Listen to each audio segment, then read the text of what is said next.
Hello दोस्तों, तो मेरा नाम नीतीश है।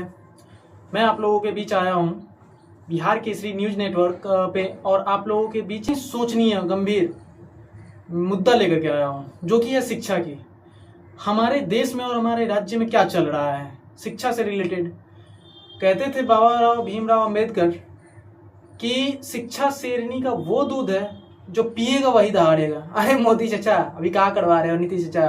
अब चलो, सही किए गलत किए, क्या किए नहीं किए, हमें तो लग रहा है आप लोगों को पता चल चुका है कि शिक्षा शेरनी का दूध है। इसीलिए साले को, युवा को पीने ही ना दो। भोसड़ी वाला ना वो पिएगा ना वो दहाड़ेगा, और पी लेगा तो फिर मेरे खिलाफ बोलेगा, और मेरे खिलाफ बोलेगा फिर मेरे को वोट नहीं देगा। तो भैया वोट दोगे तो ही हम शिक्षा खोलेंगे। मतलब भाई तुम लोग ये जान लो कि चचा को वोट दो तभी वो शिक्षा व्यवस्था सुदृढ़ करेंगे। ये सोच लिया, मेरी बात हुई है उनसे। हाँ, और सब समझदार हो गया है तो पढ़ा लिखा खोज रहा है। तो भैया इसमें मेन पॉइंट है ना, आपको आज 10 पॉइंट के बारे में बताएंगे, जो कि मोदी जी पहले बोलते थे कि ये चीज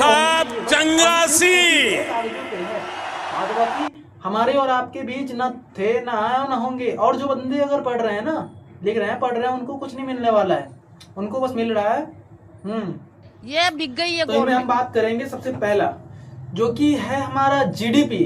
बताया जाता है कि देश का कुल जीडीपी का 6%। क्या बात है, इसको अभी का अभी आईएएस घोषित कर दो। वो सिर्फ कागजों पे है, सरकारी आंकड़ों में कागजों पे है। हमारे बिहार में शिक्षा मंत्री जी भी पागलेले हैं, पूरे पागल वेले। मतलब सवाल पूछते हैं उनसे शिक्षा पे, बोलते हैं कि स्वास्थ्य गड़बड़ाया है। नीतीश चाचा के बेटा का स्वास्थ्य गड़बड़ाया हुआ है, हवा निकल गई सबको।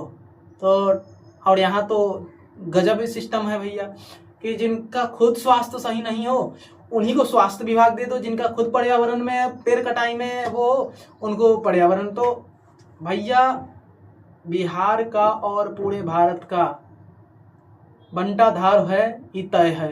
कर्नाटक में क्या हुआ है वो तो देखने वाला है। अभी इसमें मेन दूसरा जो हमारा पॉइंट है, सरकारी बनाम प्राइवेट स्कूल।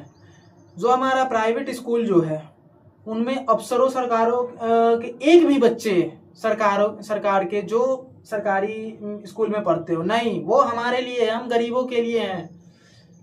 प्राइवेट स्कूल उनके लिए है अफोर्ड। हम क्यों? क्योंकि हम स्टैंडर्ड लाइक नहीं है। और स्टैंडर्ड लाइक क्यों नहीं है? क्योंकि हमें बनने नहीं दिया जाएगा। अगर हम अपने हक की सवाल पूछेंगे तो उसमें वाटर कैनन चलाया जाएगा। अभी देख लो भैया, वाटर कैनन बरसात हो रही है, हम हमारे युवा पढ़ाई लिखाई करते हुए वाटर कैनन और ये मोर्चा और जेल बंद। टीचर अगर कुछ हमारे साथ खड़े हो जाएं, उनको कोचिंग बंद करवा देना है, उनको पे केस, मतलब एफआईआर तो नॉर्मल बात है भैया, कुछ नहीं कहा जा सकता है। बंटाधार मतलब कहा बोले, चीजों के नहीं बोलना चाहते हैं, छोड़ो जाने दो। तीसरा है बुनियादी सुविधाओं। आज भी हमारा सीबीएसई में एकदम फ्लोरिंग पे फ्लोरिंग होता है, छत पे, और सरकारी में क्या है चचा, वो हम सबके बच्चे जानते हैं। आज भी छत कब गिर जाए ना सर पे पता नहीं है, कब छत गिर जाए। और इसमें सबसे बड़ा योगदान किनका है छत गिरने में? हमारा ही है। हम अगर सवाल उठाएंगे तो आप लोगों को मतलब है नहीं, मतलब है तो इस बात पे हमें इस पे फॉलो और कमेंट करके बताएं कि क्या आप लोग इसके विषय में हमें और क्या डिसीजन लेनी चाहिए, और हम इस पे सरकार से क्या सवाल मांगेंगे। अगर हमें फिर वोट देना है, देंगे वो तो हम देंगे ही। उस समय सिर्फ हम बीजेपी और कांग्रेस और किसी भी पार्टी, मैं किसी भी पार्टी का संरक्षण नहीं कर रहा हूँ, ना मैं बीजेपी का, ना मैं कांग्रेस का, ना मैं आरजेडी का, मैं किसी भी एनीवन नो। बट यही कहता हूँ कि भैया अगर तुम खुद से वो चीजें करवाओगे कि हमें ही चाहिए हमें ही चाहिए, तो भैया वो उनको क्या, उनको तो जानते हैं कि इसको क्या करना है, इसको कैसे करना है। बस 2 किलो राशन दे करके या ये करके लपेट दे, उनको कुछ नहीं हो सकता इनका। और तीसरा जो पॉइंट है हमारा, शिक्षकों के खाली पद। हाँ, अब ये भी आता है, बयान बड़े बड़े देते हैं कि चलो तेजस्वी भैया का एक शुक्रिया अदा मैं करूंगा, ठीक है आरजेडी है, अच्छे नेता अच्छे होते हैं, बात सही है। तेजस्वी जी ने, चलो जो भी हुआ, उन्होंने जॉब दी। बीपीएससी में शिक्षकों की बहाली अच्छी खासी हुई, हमारे भी गांव से हुए।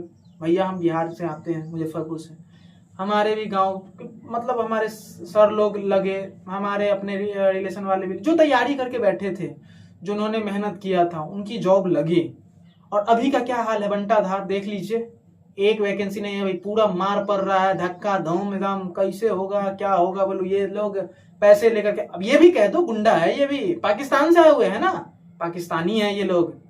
अरे सुधर जाओ सालों, वरना इतना लात लगेगा नेताओं, इतना लात लगेगा कि साला जमीन।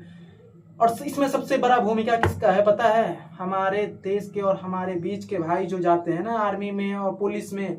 अरे कहाँ जाओगे सर जी, अपने एक तरफ तुम होते हो उनकी सिक्योरिटी में और एक तरफ होता है तुम्हारा भाई जो पढ़ाई करके, तुम पढ़ाई करके वहां पहुंच चुके हो, वो पहुंचने वाले, उनको तुम लोग लाठी और डंडों से मारते हो। शर्म नहीं आता है? पुलिस में तुमसे पूछ रहा हूँ, शर्म नहीं आता है? क्यों देते हो ऐसे ऐसे इंसान को? छोड़ दो, अगर भ्रष्ट नेता है छोड़ दो, सीधा कहो हम नहीं देंगे संरक्षण। हम क्यों दे? तुम ही बचाते हो ना, किसी भी नेता का दिन है पब्लिक में सीधे खुलेआम छोड़ दो, पब्लिक उसका हिसाब करते, क्योंकि हमारा कानून व्यवस्था पे हमें विश्वास है, कुछ नहीं होता है भैया।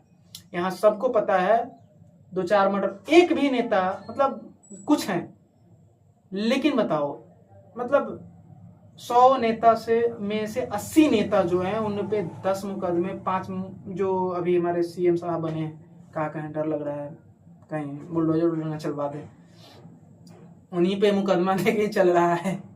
तो हम क्या कर सकते हैं? डिग्री, और कहते हैं डिग्री रोजगार देंगे, घंटा बजाओ भोकी देंगे, शिक्षा है, स्वरोजगार है, हम क्या बोले इसमें? अरे भाई एक रुमाल देना मनीष।